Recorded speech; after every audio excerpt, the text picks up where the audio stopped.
What if the Great Pyramid isn't merely a tomb, but a 450-foot tuning fork?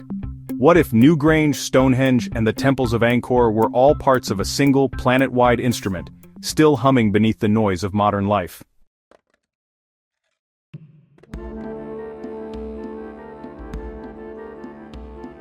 Stop for a moment. Feel your own pulse. If sound really does shape matter, then every heartbeat you hear is building you cell by cell in real time.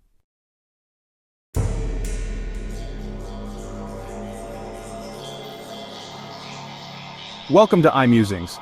Today we plunge into the mystery called sonic geometry, the idea that vibration is the architect of form, that frequency sculpts everything from galaxies to the cells in your skin.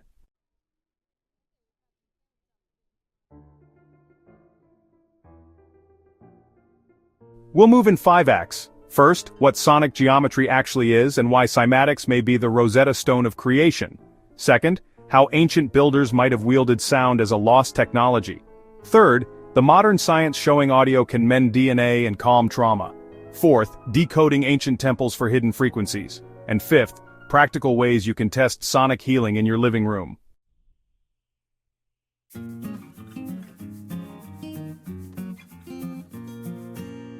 "40,000-year-old vulture wing flute.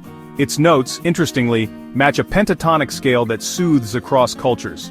Play it, and EEG headsets reveal mild alpha dominance. Did Paleolithic shamans stumble onto a universal comfort code? The Earth's electromagnetic cavity rings at 7.83 Hz, a planetary heartbeat. Raise that bass a few harmonics and you hit 31 Hz, 46 Hz numbers carved into Sumerian tablets recording temple dimensions.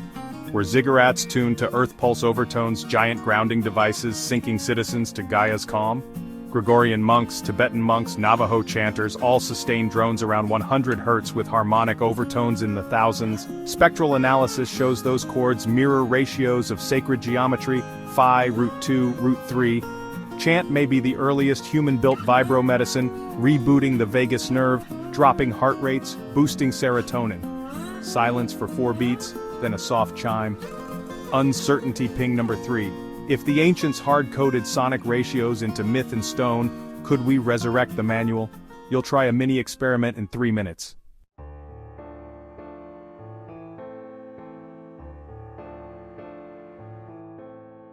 First, the 528 Hz test. Find a reputable track and use headphones.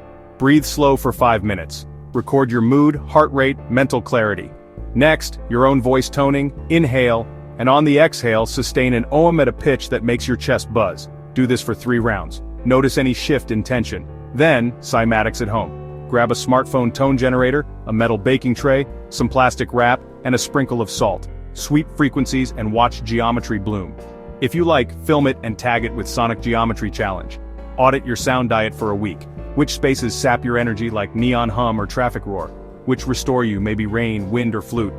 Curate daily playlists the way you curate meals. Now choose one personal struggle. Maybe it's insomnia or maybe writer's block. Assign a frequency protocol. For evening, try 3 Hz delta binaural for sleep. For morning, 40 Hz gamma entrainment for focus. Track your results for 14 days. If your data shifts, share it in the comments. Together we crowdsource the new Sonic Manual.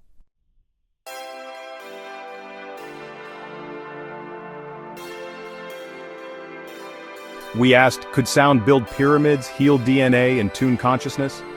The evidence, ancient and modern, whispers yes. But the bigger discovery is personal. You are a vibrating instrument. Every word you speak, every thought you broadcast, writes geometry into your cells and the space around you.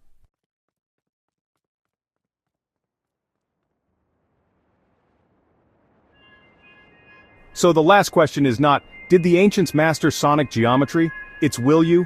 Start with one intentional tone this week. Drop your plan in the comments. I read every frequency experiment.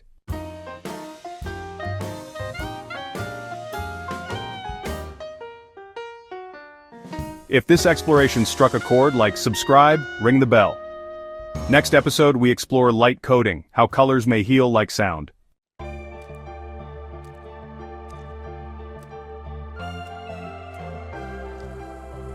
Until then, keep listening, keep vibrating, and remember, the universe is singing. Sing back.